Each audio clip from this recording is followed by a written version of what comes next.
नमस्कार, राम राम, खमा घणी, स्वागत आप सभी का सेंटम क्लासेस में। मैं हूं विजेंद्र धनखड़। इस वीडियो में हम लोग देखेंगे 26 अगस्त का जो एडिटोरियल छपा है द हिंदू में। और आज का जो एडिटोरियल छपा है इसका टॉपिक है चेस वर्ल्ड कप जो हुआ है अजरबैजान नाम के देश में। वहां उसकी जो राजधानी है बाकू शहर, वहां पे टूर्नामेंट खेला गया था और इसको जीता है मैग्नस कार्लसन ने। लेकिन बड़ी बात जो है वो ये है कि दूसरे नंबर पे उप विजेता जो रहे थे वो भारत के प्रागनंदा राव रहे हैं। और यही नहीं, एक तरह से भारत ने चांद पे झंडे गाड़ने के बाद शतरंज में भी अपना जो परचम जो है वो लहराया है। और आने वाला दौर भारत का होगा, क्योंकि क्वार्टर फाइनल में भारत के 4 प्लेयर खेले थे। तो आप समझ सकते हैं कि आने वाले टाइम में भारत चेस में कहाँ जा सकता है। चेस में ही नहीं, बाकी मामलों में भी इंडिया काफी आगे जा रहा है। ये भारत का दौर है, आपका दौर है। शुरू करते हैं। वो कैप इनकी मम्मी बहुत फेमस हुई थी, जो ये अपना टूर्नामेंट हुआ था उसमें। सो मदर्स आर स्पेशल। आज का जो पहला वर्ड है ये है डीथ्रोन्ड। तो देखो इसमें ऐसा बताया है कि 2013 में मैग्नस कार्लसन ने विश्वनाथन आनंद को हराया था, उनको डीथ्रोन किया था। तो डीथ्रोन जो वर्ड है कल भी हमने देखा था, आज भी देखा है, 2-3 बार और आ जाएगा तो आपको याद हो जाएगा। गद्दी से हटाना, थ्रोन जो होता है वो गद्दी होती है, डीथ्रोन कर देना गद्दी से हटा देना, इनथ्रोन कर देना होता है गद्दी पे बिठा देना। हटाने के लिए जो हम और वर्ब का जो यूज करते हैं वो होता है डिपोज करना, हटा देना। टोपल करना होता है किसी भी चीज को पलट देना, उलट देना, तो इसका भी कई बार यूज किया जाता है। ओवरथ्रो भी एक ऐसा यूज है अपने पास जिसका मीनिंग होता है किसी को गद्दी से हटाना। और कल की क्लास से अपने को एक शब्द और याद आ रहा है, आउस्टेड। तो आउस्ट करना भी सेम ही मीनिंग होता है। रेन जो होता है ये शासन काल होता है, time during which A ruler holds power. तो यहाँ पे ये बताया है कि 2013 के बाद से मैग्नस कार्लसन का ही रेन जो है वो चला आ रहा है। तो शासन काल होता है अपने पास ये। वाइंग फोर जो होता है, वाइंग फोर अपने पास होता है कंपटीशन होना, प्रतिस्पर्धा होना। तो आप यहाँ पे देखोगे, इस चीज को ध्यान से समझना। ओरिजिनल वर्ड है VIE, ये होता है किसी के साथ कंपीट करना। और आप यहाँ पे देखना कि वाई के साथ ये अपने पास दो प्रेपोजिशन आती हैं, फोर, और वाई के साथ आता है विद। तो आप देखोगे वाई फोर होता है किस चीज के लिए आप प्रतिस्पर्धा कर रहे हैं, और वाई विद होता है किसके साथ आप प्रतिस्पर्धा कर रहे हैं। इसी तरह हम लोग कह सकते हैं कि भाई कंपीट फोर। तो जैसे कंपीट के साथ फोर भी आता है, किसी चीज के लिए कंपीट करना, और किसी के साथ कंपीट करना तो कंपीट विद भी आता है। तो दोनों आपको इस तरह से याद होना चाहिए। बेस वर्ड है वो भी पता होना चाहिए। इसकी जो सेकंड फॉर्म होती है वो होती है VIED, और थर्ड फॉर्म भी क्या होती है बेटा, VIED। फॉर्मिडेबल जो है, देखो फॉर्मिडेबल का मतलब होता है बहुत ही इंप्रेसिव हो, बहुत ही पावरफुल हो, स्ट्रोंग हो, जिसको हराना बहुत मुश्किल हो, बहुत मजबूत, स्ट्रोंग के सेंस में इसका प्रयोग किया जाता है। तो फॉर्मिडेबल प्लेयर। तो आप देखोगे कई बार होता है कि आपकी प्रिपरेशन अगर फॉर्मिडेबल है तो आप एग्जाम में बहुत अच्छा करोगे, या फिर आप गेम खेल रहे हैं और आपका प्रतिद्वंदी, आपका जो राइवल है वो फॉर्मिडेबल है कि जिसे हराना बहुत मुश्किल हो। राइवल अपने पास हो जाएगा कॉम्पिटिटर। हम लोग कहते हैं कॉम्पिटिटर जो होता है प्रतिद्वंदी जो होता है, ओपोनेंट जो होता है उसको हम लोग कहते हैं। एक होता है आर्क राइवल। तो आर्क राइवल अपने पास हो जाएगा कट्टर प्रतिद्वंदी। एक होता है जैसे इंडिया और पाकिस्तान का जो मैच है, एशिया कप में भी होगा, वर्ल्ड कप में भी होगा, तो वो हमारा आर्क राइवल है। प्रेस्टिजियस जो होता है ये रेपुटेशन वाला होता है। प्रतिष्ठित को हम लोग कहते हैं having a high reputation. Coalition जो होता है ये गठबंधन को हम लोग कहते हैं, अलायंस को कहते हैं। तो आपको मैं यहाँ पे बता दूं, ये 6 वर्ड जो हैं ये चेस वाले एडिटोरियल से लिए गए हैं। बाकी के शब्द हैं वो दूसरा ब्रिक्स समिट जो हुई है जिसमें भारत के प्रधानमंत्री अभी साउथ अफ्रीका गए थे, उस एडिटोरियल से लिए गए हैं। तो ब्रिक्स एक कोएलिशन है, इसकी स्पेलिंग बहुत आती है, अच्छे से ध्यान से इसको पढ़ लो। अलायंस की भी स्पेलिंग एग्जाम में काफी पूछी जाती है, ANCE होता है। तो कोएलिशन गठबंधन होता है, पार्टनरशिप होती है। इवेंट्स जो करना होता है डिस्प्लेड क्लियरली, कि स्पष्ट दिखाई देना, किसी चीज को प्रकट करना, हम लोग जो कहते हैं वो इवेंट्स करना होता है। आप जैसे कॉन्फिडेंस प्रकट अगर करते हैं, दिखाते हैं, तो एक्स्यूड कॉन्फिडेंस होता है। तो एक्स्यूड का मतलब भी क्या होता है अपने पास, सेम होता है, प्रकट करना, डिस्प्ले करना। तो यहाँ पे विदर स्टॉर्म जो है अपने पास, ये बात हुई है, ब्रिक्स की ही बात हुई है कि ब्रिक्स जो अब तक यहां तक पहुंचा है इसने काफी मुश्किलों का सामना किया है, एंड्योर्ड डिफिकल्ट सिचुएशंस। और अब ऐसा हुआ है कि 40 और देशों ने अप्लाई किया है कि भाई हमें भी आप अपने ग्रुप का हिस्सा बना लो, जिसमें हो सकता है कुछ एप्लीकेशन इस बार अप्रूव कर दी जाए। तो ब्रिक्स अपने आप में एक नया संगठन बनता हुआ जा रहा है, और जो वेस्टर्न कंट्रीज हैं, जो पावरफुल कंट्रीज हैं, उनके खिलाफ एक बड़े अच्छे मजबूत संगठन के तौर पे खड़ा हो रहा है। तो आपने देखा होगा कि जो बड़े G7 कंट्रीज जिनको माना जाता है, वो देश जो है वो उनकी पॉपुलेशन 10% है, लेकिन कंट्रोल दुनिया पे पूरा है। और यहाँ पे ब्रिक्स जो कंट्रीज हैं, अगर ये 5 देश और शामिल हो जाते हैं, 5 या 6 जितने भी हैं, तो उसके बाद ये होगा कि ये दुनिया की 40% पॉपुलेशन होगी, 30% जीडीपी होगी, और इनका भी एक अपना अहम रोल होगा दुनिया के फैसलों में, दुनिया को डायरेक्शन देने में। सैंक्शन जो होता है, इसका मतलब होता है प्रतिबंध लगा देना किसी चीज के ऊपर, इम्पोज रेस्ट्रिक्शंस। तो रेस्ट्रिक्शंस आप कह सकते हैं बैन कर देना होता है। एक हम एम्बार्गो शब्द का हम लोग प्रयोग करते हैं। एम्बार्गो का मतलब होता है ये भी प्रतिबंध होता है, लेकिन एम्बार्गो और सैंक्शन में होता है फर्क, एक छोटा सा फर्क ये होता है कि सैंक्शन आप 2 या 4 या 5 या 10 चीजों को लेके लगा सकते हैं, लेकिन एम्बार्गो होता है टोटल बैन, की ना कुछ मंगवाएंगे ना कुछ भेजेंगे। हेफ्ट जो है वजन, यहां पे कहा है कि ये देश अगर और जुड़ जाएंगे ब्रिक्स के अंदर, तो इनको एक, इस कंट्रीज को एक थोड़ा वेट मिलेगा, वजन मिलेगा, इसकी इज्जत जो है बढ़ेगी। तो ब्रिक्स में आप देखोगे भारत है, रसिया है, इंडिया, और अपने पास साउथ अफ्रीका, और अभी सऊदी अरब, ईरान, अर्जेंटीना आदि कुछ देश और जुड़ सकते हैं। कोहेरेंस जो होता है, एक तरह से लॉजिकली ऑर्गेनाइज जो चीजें होती है, कोहेरेंस। तो राइटर ने यहाँ पे, एडिटर ने संदेह जताया है कि ये जो ब्रिक्स है, इसके बीच में जो कोहेरेंस है वो नहीं है। कि जैसे रसिया ने यूक्रेन पे इन्वेड किया था, तो वहां सिक्योरिटी काउंसिल में जो वोट हुआ था, तब ये लोग एक साथ नहीं थे।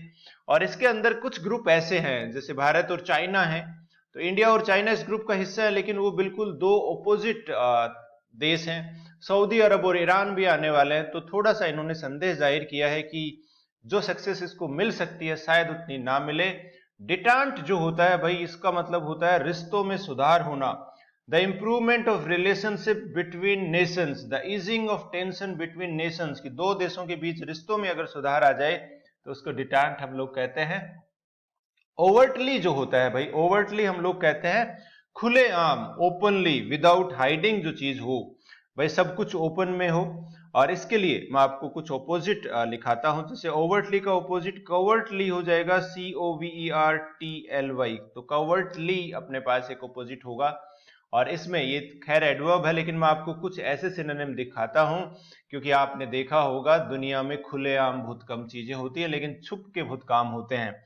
तो अपने पास छुप के काम वाले में हो जाएगा सीक्रेट, एक तरह से रहस्य, छुपा हुआ बात जो है। कंसील करना होता है छुपाना, CONCEAL, कंसील करना, छुपाना होता है। और क्लैंडेस्टीन एक वर्ड आता है, CLANDESTINE, इसका मतलब भी होता है कोई काम जो छुप के किया जाए। सरप्टीसियस एक वर्ड होता है अपने पास, इसकी स्पेलिंग भी बहुत आती है, SURRPTITIOUS, सरप्टीसियस। इसका मतलब भी छुप के काम किया जाए। फर्टिव जो होता है, ये भी इसी संदर्भ में यूज किया जाता है। या फिर सबटरफ्यूज हम लोग कहेंगे। और भारत ने अभी कुछ दिन पहले एक सबमरीन लॉन्च की थी, सबमरीन नहीं, आई थिंक नेवी का एक जहाज लॉन्च किया था, जिसको कहा था कि ये स्टेल्थ शिप होगा। स्टेल्थ शिप का मतलब होता है कि जो रडार की पकड़ में नहीं आता है। तो ये देखो, बहुत अच्छी वोकैब मैंने आपको लिखाई है, मैं चाहूंगा आप साथ साथ नोट डाउन इनको करते जाइए। फायदा जो है इस क्लास से ये होगा कि ये वोकैब कई बार आपके साथ आपको देखने को मिलेगी, कई बार आपको देखने को मिलेगी, तो उससे याद हो जाएगी। बार बार हम लोग सारी की सारे ग्रुप वर्ड को लिखेंगे कि वो ग्रुप में एक बार याद हो जाते हैं। तो जैसे 100 वर्ड का ग्रुप भी आपको याद है, तो 800-900 वोकैब हो गई जो आप नहीं भूलोगे। मोटर जो होता है, ये होता है कि जैसे ब्रिक एंड मोटर हम लोग बोलते हैं, ईंटें और ईंटों को जोड़ने के लिए जो मसाला होता है, जो सीमेंट होती है, वो मोटर हो जाता है। ब्रिक एंड मोटर हम लोग कई बार कहते हैं, जैसे ऑनलाइन स्टोर होता है, और ब्रिक एंड मोटर होता है कि फिजिकली जो चीज प्रेजेंट होती है उसको भी बोलते हैं। तो मोटर, चूना, मसाला। तो यहां पे जरूरत है ब्रिक्स कंट्रीज को ऐसी चीजों की, ऐसी बातों की जो इन देशों को आपस में जोड़े। तो देखो यहाँ पे एक सवाल हम लोग करेंगे, फिर वन वर्ड करेंगे, प्रीवियस ईयर्स के पूछे गए हैं, इडियम्स भी हम लोग पढ़ेंगे। डिप्लोमेट का जो स्पीच था, was marked by its as he presented clear and logical arguments. तो यहाँ पे आप देखोगे कि क्लियर आर्ग्यूमेंट उसने प्रेजेंट किए, लॉजिकल आर्ग्यूमेंट उसने प्रेजेंट किए, तो उसका जो स्पीच था वो ऑर्गेनाइज था, कोहेरेंट था, तो कोहेरेंस हम लोग इसे कहेंगे। इवेंट्स हमने देखा था, हालांकि मैंने आंसर ही बता दिया है आप लोगों को। इवेंट्स हम लोग कहते हैं कि प्रकट करना, डिस्प्ले करना, डिटांट होता है देशों के बीच रिश्ते सुधारना, हेफ्ट जो होता है ये वेट होता है, वजन होता है, हिस्ट्रियोनिक जो होता है इसको हम लोग कहते हैं वेरी ड्रामेटिक, नाटकीय। अब अगला वर्ड देखते हैं फाउंडलिंग। फाउंडलिंग आप देखोगे एक छोटा बच्चा है जिसको उसके माँ बाप ने त्याग दिया है और उसका जो टेक केयर जो है वो किसी और के द्वारा किया जाता है, उसे हम लोग कहते हैं फाउंडलिंग। फाउंडलिंग से जुड़े हुए कुछ शब्द आपको मैं और लिखाता हूं, FLEDZLING। फ्लेजलिंग जो होता है भाई ये होता है एक पक्षी, छोटा पक्षी, बर्ड। कई बार कई इंस्टीट्यूट जो नया नया हो उसे हम लोग कहते हैं कि ये फ्लेजलिंग है, तो यंग बर्ड हम लोग, छोटा जो बर्ड होता है उसको हम लोग बोलते हैं। ईयरलिंग जो होता है अपने पास, YEARLING, ये हम लोग कहते हैं 1 से 2 साल के बीच का जो हॉर्स होता है, घोड़ा होता है, उसके लिए हम लोग इस शब्द का प्रयोग करते हैं। आजकल ये वन वर्ड में काफी पूछे जाते हैं। पंटर जो होता है भाई ये कहते हैं हम लोग जुआरी को, a person who gambles. Opaque जो होता है अपारदर्शी होता है, जिससे लाइट ना गुजर पाए, तो अब हम लोग कहते हैं कि इनट्रांसपेरेंट जो होगा वो हो जाएगा ओपेक हो जाएगा। या फिर ओपेक का मतलब हम लोग अगर अस्पष्ट के तौर पे करते हैं, तो अस्पष्ट के तौर पे जब इसका मतलब करते हैं तो हम लोग इसको क्लाउडी भी बोल सकते हैं कि भाई धुंधला है, पूरा दिखाई नहीं दे रहा है, डेंस है, ज्यादा घना है। या फिर हेजी हम लोग बोलते हैं कि दिन जो है बादल अगर छाए हो तो उसको हेजी डे बोलते हैं। या मर्की एक शब्द होता है, वो भी हम लोग इसके लिए यूज करते हैं। तो ये 4 सिनोनिम मैंने आपको इसके लिए लिखा दिए। सुडोनिम जो है ये देखिए भाई, इससे जुड़ी हुई मैं आपको 3-4 बातें लिखाने वाला हूं। सुडोनिम में सुडो का मतलब होता है कि एक तरह से दूसरा या नकली, फेक के सेंस में भी होता है। NYM जो होता है वर्ड हम लोग इसे बोलते हैं। और जो बात मैं आपको बताने वाला था वो ये था कि एक्रोनिम एक पूछा जाता है, तो एक्रोनिम हम लोग बोलते हैं कि शॉर्ट में जो लिखते हैं, जैसे ब्रिक्स मैंने लिखा है, तो ब्रिक्स एक एक्रोनिम है। ब्राजील, रसिया, इंडिया, चाइना और साउथ अफ्रीका, इन 5 देशों का ये शॉर्ट फॉर्म में उनके इनिशियल का काम लिख के हम लोगों ने क्या लिखा, एक्रोनिम। और आजकल होमोनिम वाले सवाल CGL में काफी पूछे जा रहे हैं। तो होमोनिम का मतलब होता है ऐसे शब्द जिनकी साउंड एक जैसी होती है, स्पेलिंग अलग अलग हो सकती है, मीनिंग भी अलग अलग होता है। स्पेलिंग सेम हो सकती है पर मीनिंग अलग अलग हो, तो होमोनिम ही उसको हम लोग बोलते हैं। इसके अलावा एक इपोनिम होता है। तो देखो इपोनिम का मतलब होता है कई बार किसी व्यक्ति के नाम पर या उसकी डिस्कवरी को भी वही नाम दे दिया जाता है। जैसे आप देखोगे कि जर्मनी के एक साइंटिस्ट ने डीजल जो है उसकी खोज की थी, और उनका खुद का नाम डीजल था, और उन्होंने जो खोज की उसका नाम भी क्या रख दिया गया, डीजल। तो ये एपोनिम अपने पास हो जाएगा। एनोनिमस आप लोगों को पता है कि एनोनिमस जिसका पता ना हो। और एक बहुत अच्छा वर्ड है जो वन वर्ड में पूछा जाता है, ऑनमेटोपिया। तो ONOMATOPOEIA। तो इसका मतलब ये होता है कि जो साउंड होती है वही अगर नाम रख दिया जाए तो उसको हम लोग ऑनमेटोपिया बोलते हैं। जैसे स्नैक होता है, सांप होता है, उसका जो साउंड हिस होता है, तो उसके लिए वर्ड भी क्या ही बना दिया, हिस बना दिया। ठीक है, अब हम लोग कुछ इडियम करते हैं। To go to the whole hog, इसका मतलब होता है किसी काम को पूरा करना, पूरे बीच में नहीं छोड़ना, to do it completely. Lay off जो होता है, ले ऑफ का मतलब होता है कि किसी को बर्खास्त करना, किसी को हटा देना, किसी को फायर कर देना, किसी को सेक कर देना, तो ये हम लोग इसके लिए यूज करते हैं। इसके अलावा ले से अपने पास एक ले डाउन भी होता है। ले डाउन का मतलब एक तो समर्पण करना होता है, एक नियम बनाना भी होता है, तो इनके मल्टीपल मीनिंग्स होते हैं। गो टू द विंड्स या वेंट टू द विंड्स का मतलब होता है किसी चीज को खो देना, टू बी अटरली लॉस्ट। तो ये थी भाई आज की क्लास। एक बार हम इसको पूरा फिर से रिवाइज करेंगे। अगर आपको ये क्लास की PDF चाहिए, इसमें ये जो शब्द मिले हैं ये मिलेंगे आपको। उसके अलावा क्विज जो है आपको एक सवाल मैंने करवाया था, पूरे 10 सवाल मिलेंगे, प्लस आपको क्लोज टेस्ट मिलेगा, प्लस आपको पैसेज मिलेगा जैसा एग्जाम में आता है, बैंक के एग्जाम में, SSC के एग्जाम में, प्लस ग्रामर के सवाल भी आपको मिलेंगे। अगर आपको ये सारा का सारा मटेरियल चाहिए तो आप इस नंबर पे मैसेज कर सकते हैं 9928954223, या फिर आप अगर टेलीग्राम चैनल चलाते हैं तो इस पे सेंक्टम क्लासेस भी आप सर्च कर सकते हैं, वहां पे आपको टेलीग्राम चैनल मिल जाएगा, डिस्क्रिप्शन में भी लिंक इसका दिया है। और अगर आपको इंग्लिश के कोर्सेज चाहिए तो इसी नाम से हमारी मोबाइल ऐप है, एंड्रॉइड ऐप है, वो आप डाउनलोड कर सकते हैं। तो चलिए एक बार फिर रिवाइज कर लेते हैं। तो देखो, डिथ्रोन करना होता है किसी को गद्दी से हटा देना, डिपोज कर देना, टोपल कर देना, ओवरथ्रो कर देना, आउस्ट कर देना। रेन जो होता है ये शासन काल होता है, एक दौर होता है किसी के शासन का।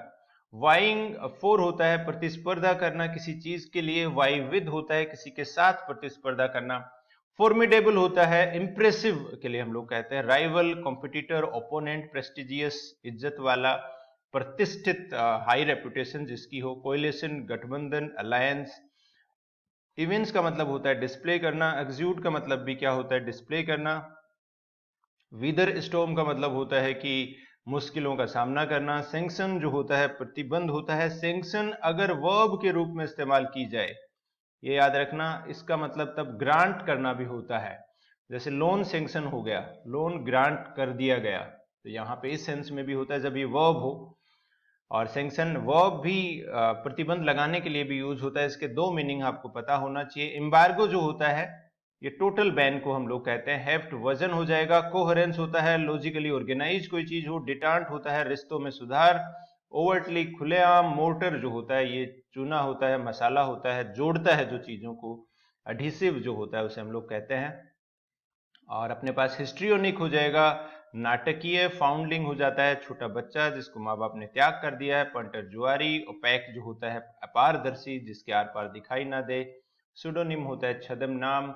और to go to the whole hog का मतलब होता है to do it completely. Laying off बर्खास्त करना। गो टू द विंड्स का मतलब होता है खो देना।